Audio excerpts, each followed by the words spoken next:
the Rana ji, he has requested that, sir, it will be better that if you'll speak in Hindi. Then I promise him that there is no problem, that we all are very familiar with the Hindi. Hindi is no doubt our mother tongue as well as the national language. There is no doubt about it, but there are certain terms which maybe sometime it will come, which is convenient for even for the students, because it is very difficult to pronounce in the Hindi. If you say the intellectual property, they can understand very easily, but you will talk that the Bodhik Sampada, then it may create some sort of problems for them. So once again, I am very much thankful to the principal ma'am, the secretary, and particularly the organizing coordinator of this webinar, Dr. Anand. Thank you very much. So the topic which we have chosen for discussion, that is very, you can say, the burning, very contemporary and very important topic. Each and everyone must know, that is the intellectual property.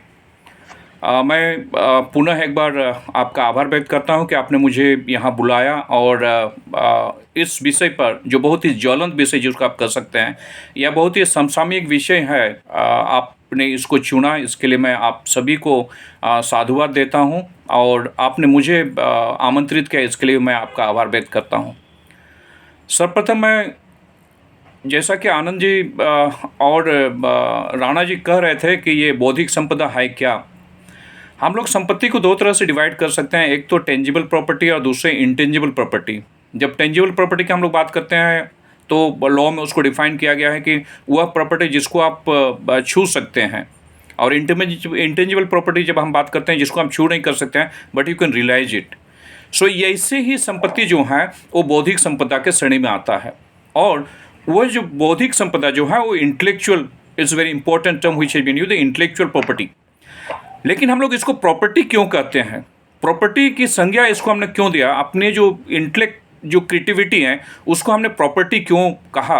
क्योंकि जब तक इसको हम लोग property की संज्ञा नहीं देते हैं तो फिर हम लोग उसको उपभोग नहीं कर सकते हैं। जैसा कि हम लोग प्रॉपर्टी को उपभोग करते हैं, जैसे आपके पास टेंजिबल प्रॉपर्टी है, आपके पास कोई संपत्ति जो है उसको आप उपभोग करते हैं, और उपभोग करने की सारी प्रक्रिया जो है वो आपको बता दिया गया है कि ट्रांसफर प्रॉपर्टी एक्ट में कैसे उसको उपभोग किया जा सकता है। आप उसको बेच सकते हैं, आप उसको लीज कर सकते हैं, आप उसको असाइन कर सकते हैं। तो ऐसे सारी प्रक्रिया जो एक टेंजिबल प्रॉपर्टी के साथ लगी हुई है, वो सारी चीज़ें आपको इनटेंजिबल प्रॉपर्टी, जो इंटेलेक्चुअल प्रॉपर्टी की हम लोग बात कर रहे हैं, उससे भी जुड़ा हुआ है। इसलिए इसको हम लोग प्रॉपर्टी की संज्ञा देते हैं, और कहने का मेरा तात्पर्य है कि ये सारे चीज़ें आप उसी ढंग से उपभोग कर सकते हैं। इंटेलेक्चुअल प्रॉपर्टी को जब भी हम लोग बात करते हैं, उसमें कुछ ऐसी बातें आती है जिसको थोड़ा सा पीछे जाने की ज़रूरत पड़ती है। मैं इसको इसलिए लेके जाना चाह रहा हूँ क्योंकि हमारे पास एक इंटेलेक्चुअल, जो इंटरनेशनल ट्रीटी इंटेलेक्चुअल प्रॉपर्टी के प्रोटेक्शंस के बारे में बात करते हैं, वो दो ट्रीटीज़ हैं हमारे पास, जिसको हम लोग कहते हैं कन्वेंशंस। तो एक कन्वेंशंस जिसको हम लोग बहुत ही पॉपुलरली उस कन्वेंशंस को जानते हैं कि वो बर्न कन्वेंशंस के नाम से जाना जाता है, और दूसरे कन्वेंशंस हम लोगों के पास पेरिस कन्वेंशंस है। ये छोटे डॉक्यूमेंट्स हैं, और आजकल आप जिस युग में हम लोग संचार के क्रांति के युग में हम लोग जी रहे हैं, तो वहाँ पर आप जैसे गूगल में सर्च करेंगे, आप पेरिस कन्वेंशंस को डालेंगे तो तुरंत आ जाएगा कि पेरिस कन्वेंशंस ऑफ 1883 जैसे आप क्लिक करेंगे तो तुरंत उसमें आ जाएगा। तो इसमें ऐसा कोई दिक्कत नहीं है कि हम उसमें कई चीज़ें आपको ऐसे बताएंगे, हम वहाँ डिटेल्स में नहीं जा रहे हैं। लेकिन मैं सिर्फ अपने स्टूडेंट्स के लिए, क्योंकि स्टूडेंट्स इस बात को जानें कि हमको ये कहाँ से ये रिसोर्सेज मिलेंगे जिससे हम पढ़ के फिर आगे के बारे में सोच सकें। तो ये दो कन्वेंशंस जो पहले आई, जिसको हम लोग कहते हैं कि first documents in the international community which protect the intellectual property, तो इसको दो तरह से हम लोगों को डिवाइड किए गए हैं। एक तो कि इंडस्ट्रियल इंटेलेक्चुअल प्रॉपर्टी, और दूसरी को जो हम लोग कहते हैं कि वो लिटरेरी वर्क्स के बारे में हम लोग कह रहे हैं कि लिटरेरी वर्क्स। और लिटरेरी वर्क्स के बारे में जब भी हम लोग बात करते हैं तो फिर बर्न कन्वेंशंस 1886 की बात अपने आप चली आती है। तो ये 2 इंटरनेशनल डॉक्यूमेंट्स को आप इंटरनेट में अगर सर्च करेंगे तो आपको इजीली मिल जाएगा, इसलिए मैं उसमें नहीं जा रहा हूँ। सिर्फ मैं ये कह रहा हूँ कि ये इंटेलेक्चुअल प्रॉपर्टी को 2 कैटेगरी में हम लोग डिवाइड करने का प्रयास किया गया है, और उसका वजह यह है कि ये 2 कन्वेंशंस इंटरनेशनल कम्युनिटी में, ये 2 कन्वेंशंस आए। एक तो जिसको बर्न कन्वेंशंस की बात करते हैं 1886, जिसमें लिटरेरी और आर्टिस्टिक वर्क्स के प्रोटेक्शंस के बारे में बात करते हैं, और दूसरी जो कन्वेंशंस हैं वो पेरिस कन्वेंशंस ऑफ 1883 की बात करते हैं, जहाँ पर इंडस्ट्रियल इंटेलेक्चुअल प्रॉपर्टी की बात करते हैं। इंडस्ट्रियल इंटेलेक्चुअल प्रॉपर्टी में आपको पेटेंट्स आते हैं, उसमें डिज़ाइंस आते हैं, उसमें ट्रेडमार्क्स आते हैं, उसमें ज्योग्राफिकल इंडिकेशंस आते हैं, और semiconductor integrated circuit layout design आते हैं, जिसके बारे में हम बाद में आपके समझ बात करेंगे। लेकिन ये सारे सब industrial property, industrial intellectual property के रूप में आया, और जो कि पेरिस कन्वेंशंस 1883 के माध्यम से उसको प्रोटेक्ट किया जाता है, और अभी भी वो कन्वेंशंस चल रहा है। उसके पश्चात ये इंटरनेशनल कम्युनिटी में इसकी जो आगे बात की गई कि इसको प्रमोट कैसे किया जाए, इसको प्रमोट कैसे करना है, लोगों तक इसको कैसे पहुंचाया जाए, कि ठीक है मेंबर कंट्रीज हैं, उसकी ये ऑब्लिगेशंस होती हैं कि जो भी कन्वेंशंस के पार्ट होते हैं तो उनको ये पूरा करना पड़ता है, लेकिन उसको पूरा करने के लिए जो कंट्रीज हैं, how they know about it, what kind of rights are protected in the name of intellectual property rights, that was very important. But the attempt has been made in 1967 only, where an international organizations which were established by the international community again, that is the WIPO, WIPO, World Intellectual Property Organization. World intellectual property organisations वो संस्था है जो intellectual property protections की बात नहीं करता है, वो इंटेलेक्चुअल प्रॉपर्टी जो राइट्स हैं उसको प्रमोट करने की बात करता है। Talking about the promotion of intellectual property rights, and the assignment is given to create awareness among the people, awareness among the world community, so that they know that there are certain rights which are now protected. So ये इस ढंग से एक journey चलती है कि intellectual property rights को protect किया जाए, और ये एक बड़ी टास्क दिया जाता है वाइपो को। इसको भी मैं आपको कह रहा हूँ कि आप जैसे ही गूगल में आप WIPO टाइप करेंगे अपने आप आ जाएगा, और वाइपो को ये वर्ल्ड इंटेलेक्चुअल प्रॉपर्टी ऑर्गेनाइजेशंस जो है इनको ये काम दिया गया है कि आप अवेयरनेस क्रिएट करें। छात्रों के लिए सबसे बड़ी बात है कि वो ऑनलाइन कोर्सेज करती हैं, free of cost online courses करती हैं। आप अगर उसके वेबसाइट में जाएंगे, वाइपो के वेबसाइट में जाएंगे तो वहाँ आपको एंट्री मिल जाएगी, और वो पर घंटे आपको कुछ असाइनमेंट देते हैं, उसके पास रीडिंग मटेरियल्स है, उसको जब आप पढ़ेंगे तो आप वहाँ से एक इंटेलेक्चुअल प्रॉपर्टी ऑर्गेनाइजेशन से आप इजीली एक सर्टिफिकेट अर्न कर सकते हैं। Not only you will earn the certificate, you will learn certain things about the intellectual property rights. So this is another opportunity for the students if you go, and now it is easily accessible because due to pandemic that most of the students now they are bound to carry their mobile phone with the internet access, and which will help you to get that you can say the documents which is available in the internet. लेकिन वहाँ से भी बात नहीं बनी। उसके बाद बड़ा दौर जो है वो ग्लोबलाइजेशन का दौर चला। The world community entered into the global markets. In the global markets you cannot survive. Global markets में आप सर्वाइव ही नहीं कर सकते हैं unless you have intellectual property. Without intellectual property you becomes a consumer, you can say that you will be consumers of the world, and you are not entitled to be a part of the producer. आप producers उसके हो ही नहीं सकते हैं because you don't have that intellectual property. तो intellectual property जब global markets की बात की गई कि now the world is open for each and everyone, the world is open for each and everyone, how you will enter? Because there are certain you can say the hurdles, कुछ ऐसे दरवाजे बनाए गए हैं, वो दरवाजे से आपको इंटर होना है, और उस दरवाजे से इंटर होने के लिए आपको कहीं ना कहीं मोनोपोली राइट्स की बात होती है। तो इंटेलेक्चुअल प्रॉपर्टी की जब हम बात करते हैं तो ये मोनोपोली राइट्स ग्रांट करती हैं। It will give you the exclusive right, exclusive commercial right for a certain period, so this is the right which is available to you, ये आपको एक्सक्लूसिव राइट्स जिसको आप कह सकते हैं कि आप ही बना सकते हैं.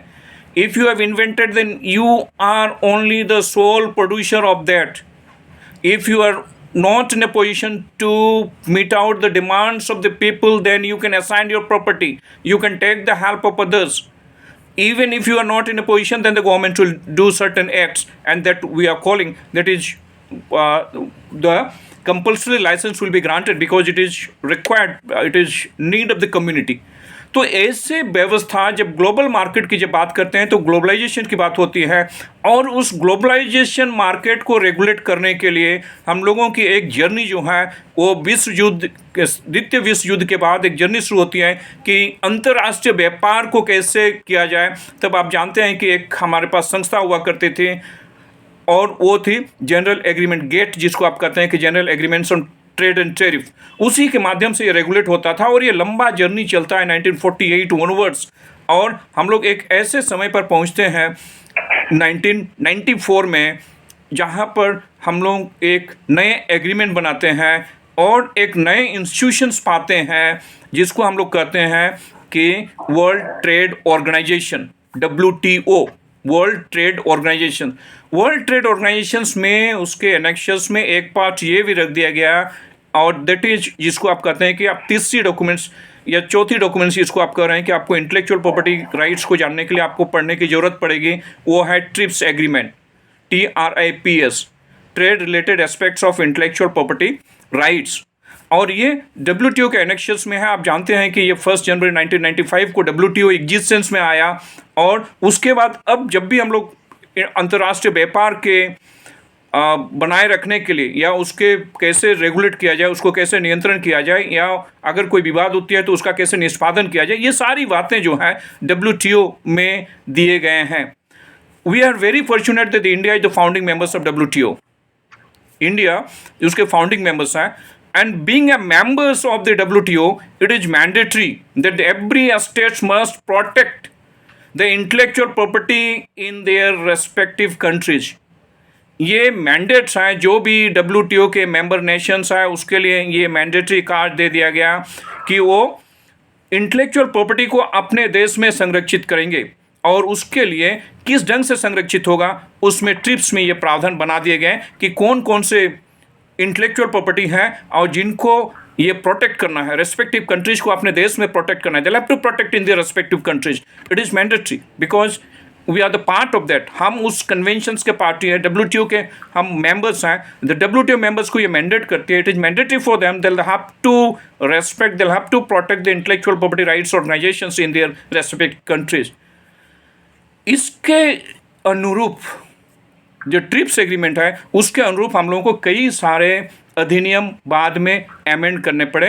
पर्टिकुलरली अगर आप देखेंगे तो कई अधिनियम उनको, क्योंकि उनके कंसर्न्स में.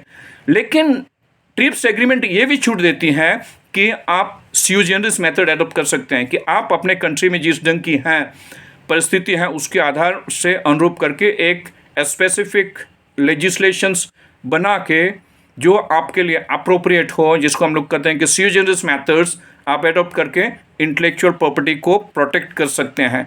Either you have follow, but ये ट्राई किया जाए कि it is in consonance with the provisions which has laid down under the TRIPS agreement, उसके अनुरूप बनाया जाना चाहिए. और उसके अनुरूप में दो चीज़ें आती है. एक आती है कि टाइम लिमिट, क्योंकि कोई भी इंटेलेक्चुअल प्रॉपर्टी राइट्स जो हैं वो एक निश्चित अवधि के लिए प्रदान किया गया है. उस अवधि के लिए आपको वो कहीं न कहीं यूनिफॉर्मिटी लाने का प्रयास किया गया है कि यूनिफॉर्मिटी हो, तो इस बात को ध्यान में रखा जाएगा. अब ये जो इंटेलेक्चुअल प्रॉपर्टी जो ट्रिप्स एग्रीमेंट, जो ट्रिप्स की बात करते हैं, तो ट्रिप्स में जो इंटेलेक्चुअल प्रॉपर्टी प्रोटेक्शंस की बात की गई है, अब भारतवर्ष के लिए अब ये ऐसा नहीं है कि अब इसकी स्वतंत्रता रह गई है. अब ये बाध्यकारी हो गया, क्योंकि वो WTO का पार्ट है, और WTO ये कहती हैं कि जो भी मेंबर नेशंस हैं उसमें जो बातें कही गई हैं उसको फॉलो करें. मैं ये नहीं कह रहा हूँ कि इसके पहले भारत में इंटेलेक्चुअल प्रॉपर्टी राइट्स को प्रोटेक्ट नहीं किया जाता था, लेकिन ये इंटरनेशनल डॉक्यूमेंट्स और जिसका हम पक्षकार होने के नाते अब हमको उसमें अधिक से अधिक उनको प्रमोट करना है. जब हमारे यहाँ इंटेलेक्चुअल प्रॉपर्टी राइट्स की बात करते हैं तो हम लोगों ने इंटेलेक्चुअल प्रॉपर्टी राइट्स को कई एक्ट के माध्यम से प्रोटेक्ट करना का प्रयास किया है। हमारे पास जितने भी इंटेलेक्चुअल राइट्स प्रॉपर्टी राइट्स जो हैं ट्रिप्स एग्रीमेंट्स में जो बताए गए हैं उनको हम लोगों ने अलग अलग नाम से प्रोटेक्ट करने का प्रयास किया गया है। मैं कुछ चीज़ें आपको यहाँ बता दूं कि ये सारे अधिनियम हमारे पास हैं जिसके माध्यम से हम इंटेलेक्चुअल प्रॉपर्टी राइट्स को अपने देश में क्या करते हैं, संरक्षण प्रदान करते हैं। We are providing the protections through these legislation. Patent, we have a patent act 1970। Patent act 1970 मैं बात करूंगा पेटेंट क्या है। कॉपीराइट एक्ट 1956, कॉपीराइट की प्रोटेक्शंस हम लोग 1956 एक्ट के माध्यम से करते हैं। We have a trademarks act 1999, trademarks अधिनियम 1999 है। We have a geographical indications protections act 1999 की एक्ट है, अधिनियम है। We have a design act 2000 जिसके माध्यम से डिजाइन को हम प्रोटेक्ट करते हैं। We have the act that is called the semiconductor integrated circuit layout design act 2000 through which you are protecting. And besides all this, there's one of the very important legislations we should have in our country which protects the farmer sites. So we have the another act that is the protections of plant varieties and farmer sites act 2001. तो ये सारे विधि अपने देश में है जिसके माध्यम से जो इंटेलेक्चुअल प्रॉपर्टी गिनाई जा रही है उन सारे चीज़ों को हम विधि के माध्यम से संरक्षण प्रदान करते हैं। I am very proud to mention here that we have compliance the provisions of by adopting the sui generis methods, and that is we have made a very you can say the good legislation through which we are protecting the interest of the persons, those who are creating some sort of, you can say, the intellectual property rights. I am coming to the first one, that is the patent rights. Patent invention है। Inventions, आप किसी को जब invent करते हैं वह patent act के अंतर्गत प्रोटेक्ट हैं। मैं पुनः दोहरा रहा हूँ, पेटेंट एक्ट 1970 हमारे पास इस समय जो है, जो किसी भी व्यक्ति के द्वारा कोई अगर इन्वेंशन है, आपने अगर कोई, जिसको हिंदी में आविष्कार तो कुछ अलग टाइप से होगा, इन्वेंट शब्द को हम यूज करेंगे। तो इन्वेंशंस जो हैं, अगर आपने जो चीज़ें पहले एग्जिस्ट नहीं करती थी उन चीज़ों को अगर आपने बना लिया तो वो आपके पेटेंट एक्ट में प्रोटेक्शंस आपको दी जाएंगी। ये सारे चीज़ें जो भी इंटेलेक्चुअल प्रॉपर्टी राइट्स के प्रोटेक्शंस दिए गए हैं उसमें एक डिबेट ये भी चलता है कि ये दूसरे के राइट्स का हनन करता है, क्योंकि ये इंडिविजुअल को ये राइट्स देता है। जब ये इंडिविजुअल को राइट देगा तो स्वाभाविक है दूसरे तरफ लोग ये कहेंगे कि ये जो पेटेंट राइट्स की जो आप बात कर रहे हैं सर, ये पेटेंट राइट्स हमारे अधिकारों का हनन कर रहा है क्योंकि ये इंडिविजुअल को ये राइट्स प्रदान करती है। लेकिन इसके पीछे जो जूरिस्प्रूडेंस है वो ये है कि अगर हम उसके राइट्स को प्रोटेक्ट नहीं करेंगे तो कोई भी आदमी उस पर काम नहीं करेगा और समाज को जो बेनिफिट होना चाहिए था वो नहीं हो पाएगा। समाज को जो भी बेनिफिट होना चाहिए था वो नहीं हो पाएगा। तो इसलिए ये बातें ध्यान में रखकर इस बात को स्वीकार किया गया कि हम ये राइट्स जो हैं ये क्या करते हैं, हम एक लिमिटेड टाइम के लिए देते हैं। It is not given for ever. हम ये एक निश्चित अवधि के लिए प्रदान करते हैं और निश्चित अवधि के लिए अगर हम नहीं प्रदान करेंगे तो कोई भी आदमी अपना समय, क्योंकि इन्वेंशन ऐसे नहीं होता है, आप उसमें जब आप इस समय अगर आप देखेंगे कि जितने भी चीज़ें आप यूज कर रहे हैं वो सारी चीज़ें जो हैं वो इन्वेंशंस का रिजल्ट है। और जब ये इन्वेंशन के चीज़ों को अगर आप प्रमोट नहीं करेंगे, और वो चीज़ें कहाँ से आ रहे हैं, वो रिसर्च एंड डेवलपमेंट से आता है। तो कोई आदमी जब रिसर्च कर रहा है 10-10, 20-20 साल रिसर्च करने के पश्चात वो एक आउटकम लेके आता है, एक इन्वेंट करके लेके आता है कोई चीज़ों को, और उस चीज़ों को अगर उसका प्रोटेक्शन हम नहीं देंगे तो क्या करेगा, दूसरा व्यक्ति जो है उसको कॉपी करके बाजार में बेचना शुरू कर देगा। आपने फॉर एग्जाम्पल एक मशीन बना लिया, उस मशीन को अगर हम आपके इंटरेस्ट को प्रोटेक्ट नहीं करेंगे, आपको हो सकता है कि उस मशीन को बनाने में आपको 20 साल समय लग गए हों, अगर आपके इंटरेस्ट को नहीं प्रोटेक्ट करेंगे कि आपको मोनोपोली राइट्स देके, तो फिर 20 साल का जो मेहनत आपका था, उसमें आपने जो कैपिटल इन्वेस्ट किए हैं, आपने जो टाइम इन्वेस्ट किया है, आपने जो अपना एनर्जी इन्वेस्ट किया है, वो बेकार हो जाएगी। तो इसीलिए उस जूरिस्प्रूडेंस को जो कहता है कि हमारा जो राइट्स है उसको आप वायलेट कर रहे हैं, उसको इग्नोर करते हुए ये कहा गया कि नहीं, ऐसी राइट्स हमें देने पड़ेंगे, क्योंकि अगर समाज को हमें लाभ पहुंचाना है और लोगों कोई क्रिएटिविटी को अगर हमें यूज करना है, तो उसके क्रिएटिव जो इंटेलेक्ट हैं उसको हमें एक्सप्लोर करना पड़ेगा। और जो भी व्यक्ति ऐसा करके अगर कोई चीज़ को इन्वेंशन कर लेगा, तो हमें उसको मोनोपोली एक्सक्लूसिव राइट्स देने पड़ेंगे, एकल अधिकार देना पड़ेंगे। और ये एकल अधिकार क्या दिया जाता है, कॉमर्शियल एक्सप्लॉयटेशंस। वो बाजार में अपने सामान को इतने सालों तक के लिए वो अकेले बेचेगा, अकेले बेचने का उसको काम दिया जाता है, और वो जितना अधिक मार्केट एक्सप्लॉयटेशन कर सकता है उसके लिए उनको सारी चीज़ें जो ट्रांसफ़र की अधिकार दी गई हैं वो सेल कर सकता है, वो किसी को असाइन कर सकता है, किसी को लीज दे सकता है। ऐसी सारी जितने भी वो चीज़ें हैं जो आपने प्रॉपर्टी को ट्रांसफ़र करने के, वो सारे शक्ति उसमें निहित कर दिए गए हैं। तो पेटेंट, अगर पेटेंटी या जब इन्वेंट किया है तो उसको बेच दे सकता है पूरा, या फिर वो किसी को असाइन दे सकता है, और उसके आधार पर, उसके एग्रीमेंट के आधार पर उसको जो रेम्युनरेशन आएंगे वो करेंगे।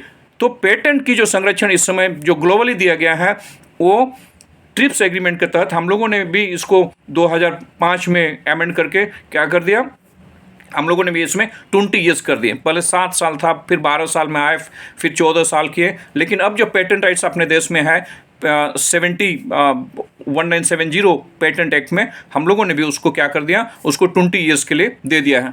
अब एक्स ने अगर कोई चीज़ इन्वेंशन किया हुआ है, तो उसको 20 साल के लिए उसमें हम लोग एक्सक्लूसिव या मोनोपोली या एकल अधिकार हम लोग उसको प्रदान करते हैं। 20 साल के बाद फिर वो पब्लिक डोमेन में आ जाता है। 20 साल के बाद कोई व्यक्ति उसको क्या कर सकता है, प्रोड्यूस कर सकता है, प्रोडक्शन कर सकता है, और उसमें किसी तरह की बातें उस पर नहीं रहेगी। लेकिन अब दूसरी तरह की इंटेलेक्चुअल प्रॉपर्टी उससे जुड़ी हुई है, और दूसरी तरह की प्रॉपर्टी क्या जुड़ा हुआ है, आपके पास मोनोपोली राइट्स था, आपने 20 साल अकेले बाजार में वर्चस्व बनाए रखा क्योंकि आप ही के पास वो अधिकार था। तो आप क्या करते हैं कि आप अपने सामान को किसी नाम से बेचते हैं। आप किसी सामान को जब आप किसी नाम से बेचते हैं, मीन्स आप प्रोड्यूसर्स उसके कौन है, वो कंपनी बेचती है। तो कंपनी अपना नाम है। उदाहरण के तौर पर अगर हम लोग ले लेते हैं कि टाटा कंपनी, तो टाटा कंपनी क्या की कि उन्होंने इन्वेंशन किया पर्टिकुलर मशीन का, और उस मशीन के प्रोड्यूसर होने के नाते वो 20 साल तक बाजार में वर्चस्व बनाए रखा। 20 साल में क्या किया, उन्होंने एक तरह का गुडविल क्रिएट किया। गुडविल क्या क्रिएट किया कि वो कहता है कि हम टाटा के नाम से अपने सामान को बेचते हैं, और टाटा एक गुडविल हो गई। तो वो कहता है कि ये टाटा जो हम यूज कर रहे हैं, ये मेरा ट्रेडमार्क्स है, क्योंकि हम इसके माध्यम से बेच रहे हैं। तो हम लोगों ने वैसे जो भी गुडविल्स होंगे उसको ट्रेड मीन्स जी through which you are trading your product. तो अब क्या होगा कि टाटा भी स्टील बेचती है, और महिंद्रा भी स्टील बेचती है, और अन्य कंपनियां भी स्टील बनाती हैं। लेकिन टाटा की जब मोनोपोली राइट्स रही 20 साल तक, तो उन्होंने अपना बाजार में क्या किया, एक गुडविल क्रिएट कर लिया। अब वो क्या करेगा कि कहेगा कि हम इस ढंग से इसको पैकेट करके बेचते हैं, हम इस नाम से हम अपना लोगो यूज करते हैं, हम टाटा के नाम से इसको बेचते हैं।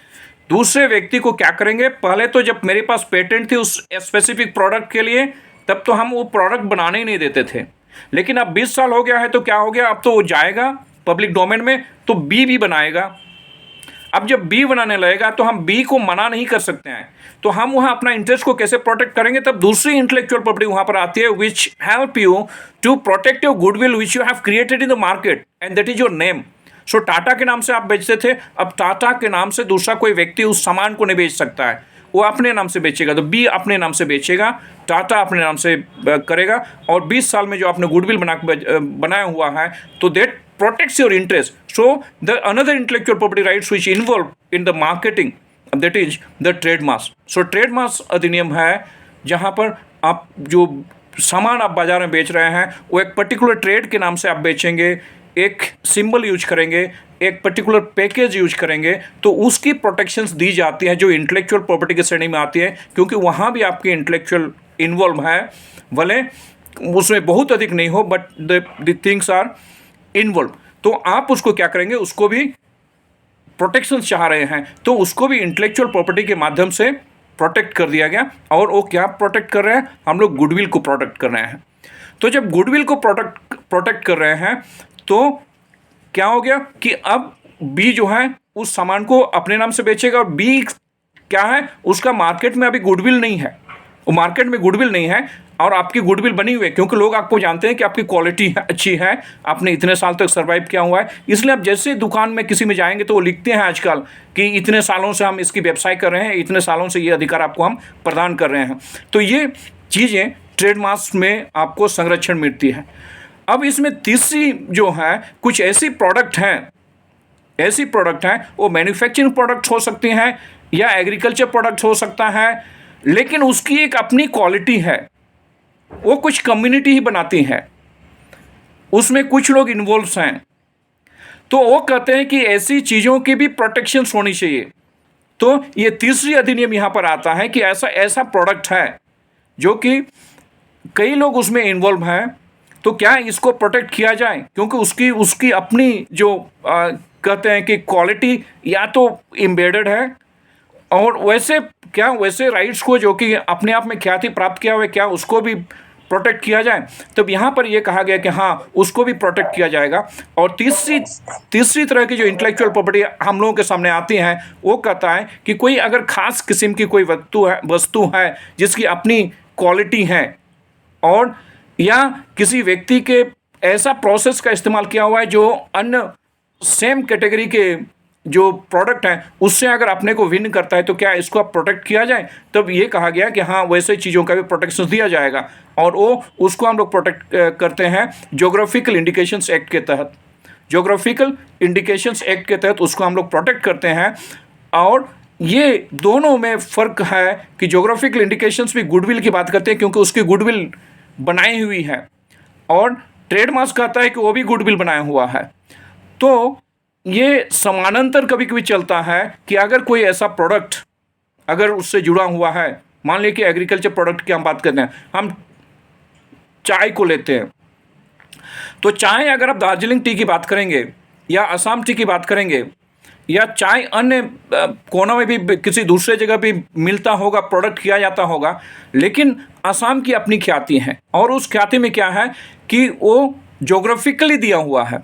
हो सकता है कि वहाँ की सॉइल वैसी हो, वहाँ की जलवायु वैसे हो, उसकी ह्यूमिडिटी वैसे, कोई भी फैक्टर्स हो, but it distinguish from the T which is available in other parts of the country. तो वैसे स्थिति में हम क्या करेंगे, उसको भी संरक्षण की बात करते हैं, और वैसे संरक्षण इसको दिए जा रहे हैं। उदाहरण के तौर पर अगर आप देखेंगे कि राजस्थान की मार्वल को ले लीजिए, बीकानेरी भुंजिया को ले लीजिए, रसगुल्ला में तो बड़ा कंट्रोवर्सी है, आप सभी जानते होंगे कि पहले कलकत्ता की रसगुल्ला की बात हो रही थी, अब ओडिशा क्लेम करने लगा कि ये रसगुल्ला है, क्योंकि उसके प्रोसेस पर डिपेंड करते हैं। और ये जोग्राफिकल किसी लोकलिटी बेस पर उसको हम लोग लेके चलते हैं, और उस लोकल के नाम से वो जाना जाता है, तो ये नाम को अब यूज करेंगे। अब जैसे हम 3 चीज़ें यहाँ यूज हो गई। अगर ऐसे कोई प्रोडक्ट हैं, अगर ज्योग्राफिकल इंडिकेशन से कोई प्रोडक्ट है, तो पहले तो कंपनी का नाम, उसकी लोगो होती थी, अब उसमें लिखा जाएगा टाटा प्रोड्यूस करती है, टाटा अपने कंपनी का लोगो लगाएगी। उसके बाद क्या करेगी, वो ज्योग्राफिकल इंडिकेशंस को भी लगाएगी, कहाँ की चाय है, कहाँ ये चाय प्रोड्यूस किया जा रहा है, वो आप लिखेंगे उसमें असम टी। तो आसाम जो हो गया, ये ज्योग्राफिकल इंडिकेशन है, क्योंकि आप किसी ज्योग्राफिकल जगह को ले रहे हैं, और वो भी गुडविल के वजह से ले रहे हैं। क्यों गुडविल की वजह से आप ले रहे हैं, क्योंकि वो चाय अन्य क्षेत्रों में जो चाय की उत्पादन होती है उस चाय से कई गुना अधिक अच्छी है, उसकी एक अपनी क्वालिटी है, that quality might be attributed by the nature itself.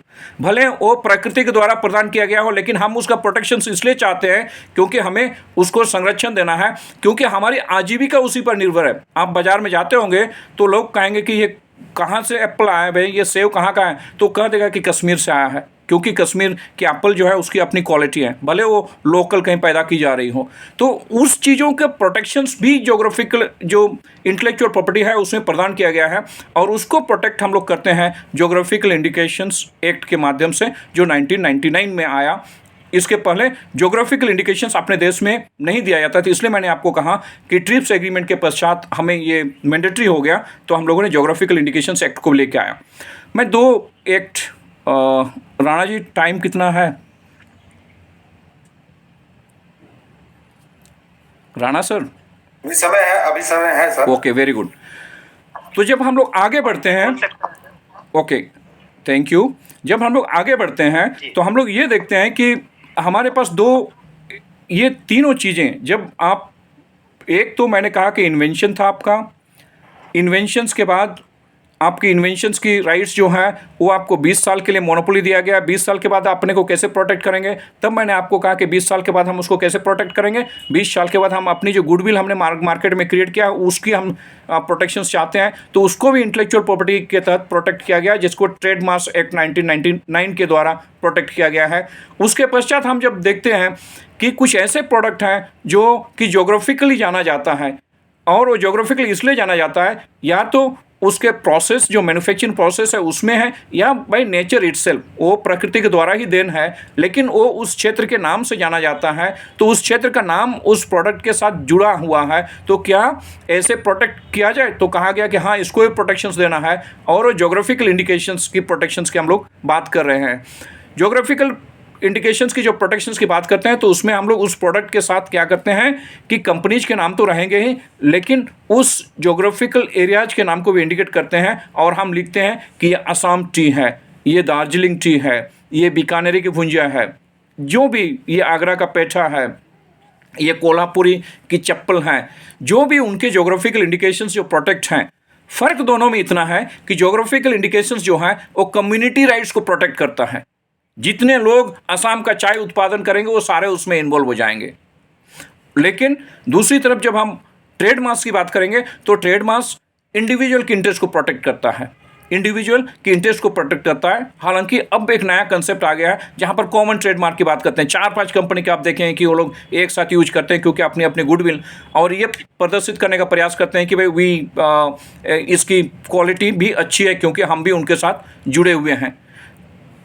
तीसरी तरह की जो सबसे इम्पोर्टेंट जो है इस समय, जो आपको सबसे अधिक बाज़ार में यूज की जाते हैं इंडस्ट्रियलिस्ट के द्वारा, वो डिज़ाइन एक्ट की जब आप बात करते हैं, तो डिज़ाइन एक्ट का जो प्रोटेक्शंस दिया गया है, मैं ज्योग्राफिकल इंडिकेशंस और ट्रेडमार्क्स की जो है उसकी प्रोटेक्शंस इंडिफिनिट पीरियड के लिए है, जब तक उसको करना चाहें, सब्जेक्ट टू कि वो रिन्यूअल होते रहें। तो at the time of you can say the registration, it is given for the 10 years, but the later on it can be extended for the another 10 year, like this it can be extended for the indefinite areas। वो act के जो प्रावधान बनाए गए हैं उसी अनुसार आपको उसका रिन्यूअल करके आप एक लंबे समय तक उसका राइट्स को प्रोटेक्ट करा सकते हैं।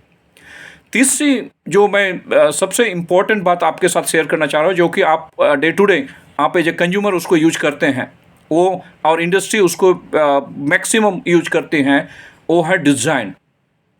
डिज़ाइन जो है, डिज़ाइन किसी तरह की क्वालिटी की कोई बात नहीं करती है। डिज़ाइन क्या करती है? डिज़ाइन लोगों को लुभाने का काम करती है, और उसका सबसे अधिक यूज किया जाता है। आप अगर देखेंगे तो ज्वेलरी में, आप अगर देखेंगे तो अन्य चीज़ों में, जहाँ पर उसकी क्वालिटी, नो डाउट आपकी क्वालिटी हो सकती है अच्छी है, लेकिन कभी कभी हमारे जब बाज़ार में जाते हैं तब आप देखते होंगे कि कई कंपनियां ऐसे बदल गई। सब लोग, आप बाटा का नाम जानते होंगे, जब बाटा में आदमी जाते थे तो उसकी क्वालिटी अच्छी थी, लोग उसको प्रीफर करते थे, लेकिन जब वहाँ जाएंगे तो पता चला कि आपको डिज़ाइन नहीं मिलेंगे, तो आप क्या करेंगे कि आप छोड़ देंगे उसको। क्यों? क्योंकि आपको दूसरे जगह कई ऐसे कंपनियां हैं जो कि कई तरह के डिजाइन के जूता प्रोड्यूस करने लगे हैं, तो आपको अट्रैक्ट करते हैं डिजाइन। तो उसी ढंग से डिजाइन जो है वो आउटर पार्ट के लिए जो यूज की जाती हैं, और डिज़ाइन के परिभाषा को जब आप देखेंगे तब आप देखेंगे कि ये कम्बिनेशन ऑफ लाइन भी हो सकती हैं, ये कम्बिनेशन ऑफ कलर भी हो सकती हैं, ये एक शेप भी हो सकता है, ये एक ऑर्नामेंट्स भी हो सकता है, मेथड्स आप 2 डायमेंशन हो सकता है, 3 डायमेंशन हो सकता है, मैकेनिकली हो सकता है, जो भी मेथड्स आप यूज करें। लेकिन कुछ ऐसी चीज़ें हैं जो कि उसमें एक्सक्लूड कर दिए गए डिफिनेशंस में, और इसलिए एक्सक्लूड किया गया है कि कोई ट्रेडमार्क्स वो पार्ट नहीं हो सकता है, कोई जो आप जिसको कहते हैं कि प्रॉपर्टी मास वो नहीं हो सकता है, जिसको आप कहते हैं कि कॉपीराइट में प्रोटेक्ट होना चाहिए वो नहीं हो सकती है, और जो मशीन का जो ऑपरेटर्स पार्ट जिसको आप कहते हैं कि फंक्शनल पार्ट हो वो नहीं हो सकता है।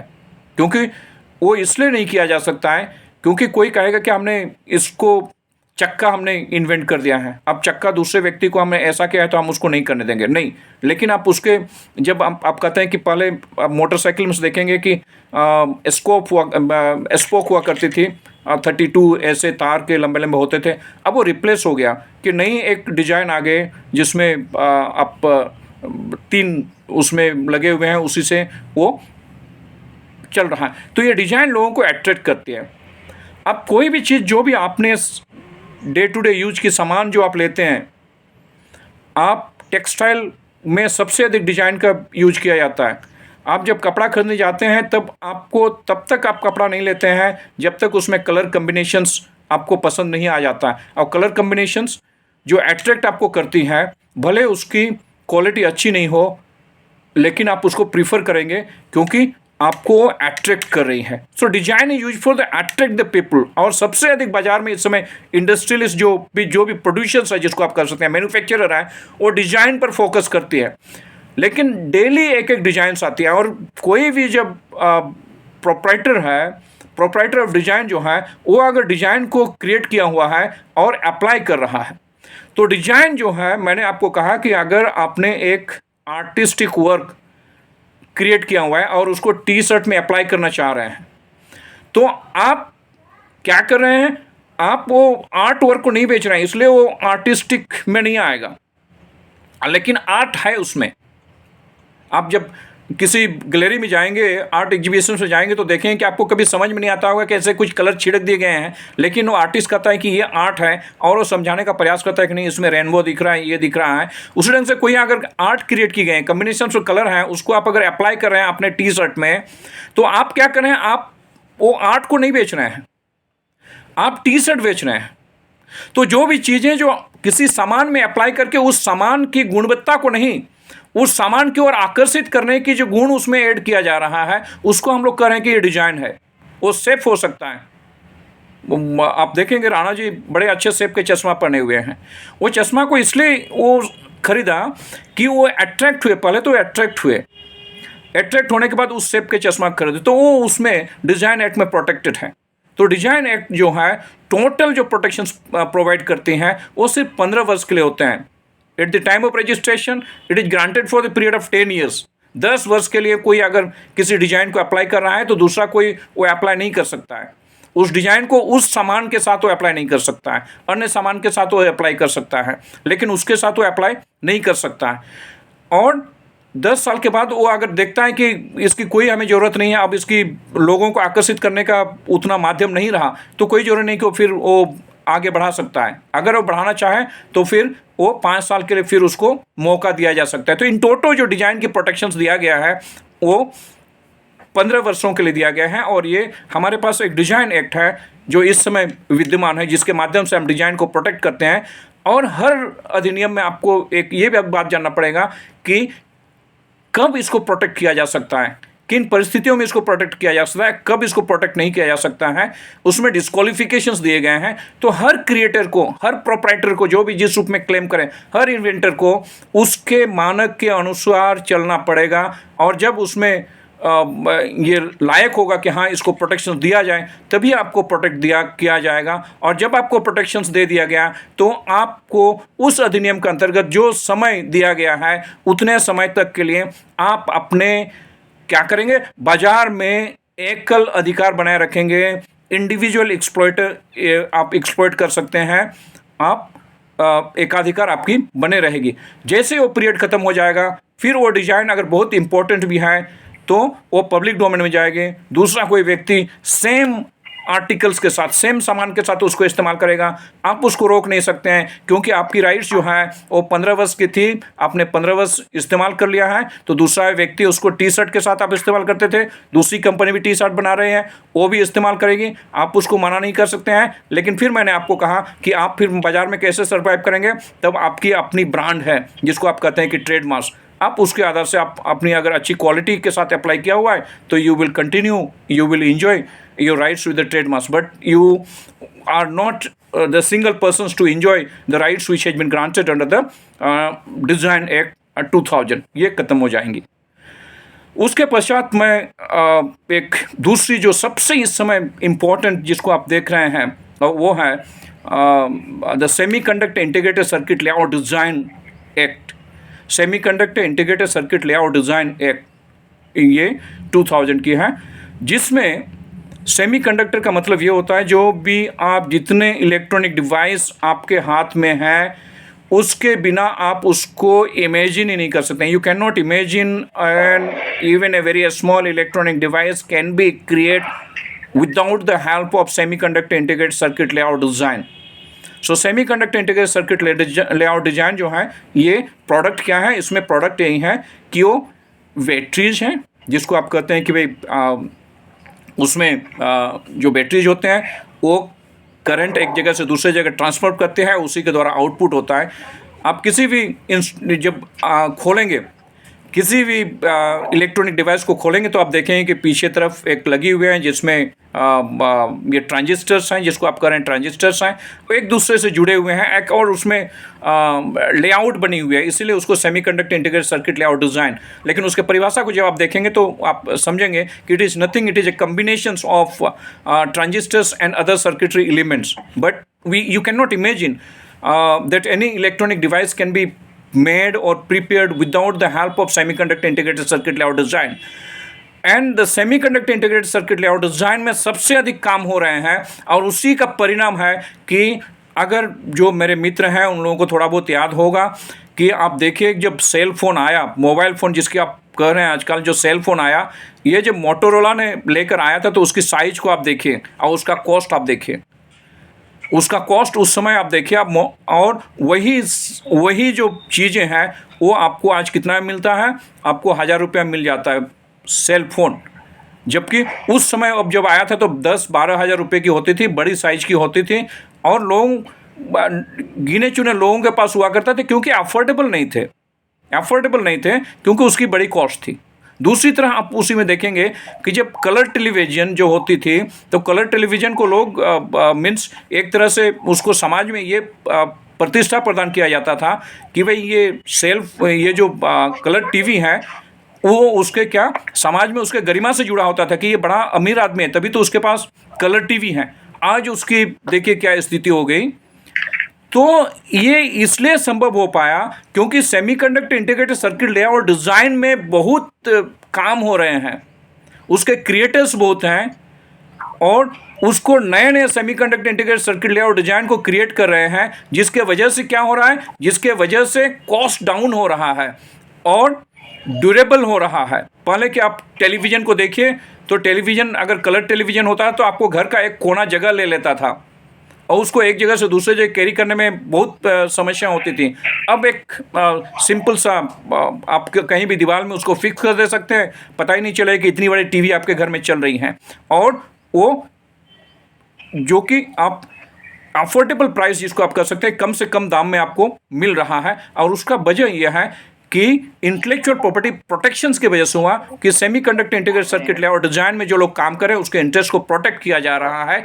और ये मैंने जैसा आपको कहा कि semiconductor integrated circuit layout design नाम बड़ा लंबा है, लेकिन उसके प्रोडक्ट को जब आप देखेंगे तो it's nothing, it is a combination of transistors and other circuitry elements, वही प्रोडक्ट उसके हैं। और उसी के बिना मैंने जैसा आपको कहा कि किसी भी इलेक्ट्रॉनिक डिवाइस की आप इमेजिन नहीं कर सकते, you can not imagine that you can create any kind of you can say the semiconductor integrated circuit sorry the electronic device. So I am coming to the last part that is very important. हर जितने भी आप पढ़ रहे हैं, हर किसी को एक बड़ा ये है, मैंने राणा जी से जब बात कर रहा था मैंने आपको कहा कि आगे जब हम लोग बातचीत करेंगे तो कभी ऐसा मौका मिलेगा तो हम लोग इस एक्ट के बारे में विस्तृत से बात करने की ज़रूरत है। और वो कॉपीराइट है, दैट इज़ कॉपीराइट। हम लोगों के पास कॉपीराइट एक्ट जो है वो क्या करते हैं कि आपके जो इंटेलेक्ट वर्क है, जो आर्टिस्टिक हो सकता है या literature Raju sir please sorry to interrupt sir time this is last part, I will take only 2 minutes time. okay So it is Okay. copyright. तो कॉपीराइट क्या करते हैं कि आपके जो अधिकार हैं, ये क्या अधिकार हैं आपके अधिकार कि आपका जो क्रिएटिविटी है, आपने एक पोएम लिखा हुआ है, आपने एक गाना लिख लिया है, अगर आपके इस अधिकार को नहीं प्रोटेक्ट किया जाए, आपने एक छोटी सी किताब लिखी है, आप रचना की है, उसको आपकी ओरिजिनल वर्क्स है, अगर उसको प्रोटेक्ट नहीं किया जाएगा तो फिर क्या होगा कि दूसरा दिन कोई व्यक्ति उसी को कॉपी करके दूसरे को सुनाने लगेगा और वो क्लेम करेगा कि ये मेरा है। तो उसी से प्रोटेक्शंस दिलाने के लिए आपको ये कॉपीराइट एक्ट 1956 है जिसकी बृहद चर्चा की ज़रूरत है। परफॉर्मिंग्स की है, डेटाबेस जो प्रोटेक्शंस है, प्रोग्राम्स जो है उसकी प्रोटेक्शंस की बात कॉपीराइट एक्ट में व्यवस्था की गई है। और ये उसकी वायलेशंस अगर होंगे तो उसको पनिशमेंट दिया जाता है। आपने न्यूज़पेपर में देखा होगा कि ऐसी कई घटनाएं आ रहे हैं कि किसी ने किसी का थेसिस कॉपी कर दिया और वो अपने नाम से जमा कर दिया, उसके बाद उसमें एक्शन हुआ, नौकरी चली गई लोगों की। तो it's a very important act which protects your intellect creativity, आपकी जो बौद्धिक जो रचना है उसको प्रोटेक्ट करती है। तो इस तरह से ये सारे जो इंटेलेक्चुअल प्रॉपर्टी है अपने देश में, इसको प्रोटेक्ट करने के लिए एक कई तरह की विधि लाई गई हैं और जिसके माध्यम से आपके अधिकार को प्रोटेक्ट किया जाता है। इन्हीं शब्दों के साथ मैं पुनः एक बार principal ma'am, secretary of the organisations and particularly the Rana sir, I am very much thankful for giving me this opportunity to share my thought with you. Thank you, ma'am. And particularly all the students, those who have joined this program, I am very much thankful to all of you that without any kind of interruptions that you have heard me more than I think the 45 minutes. Thank you very much. धन्यवाद sir, बहुत बहुत धन्यवाद आपका। आपने intellectual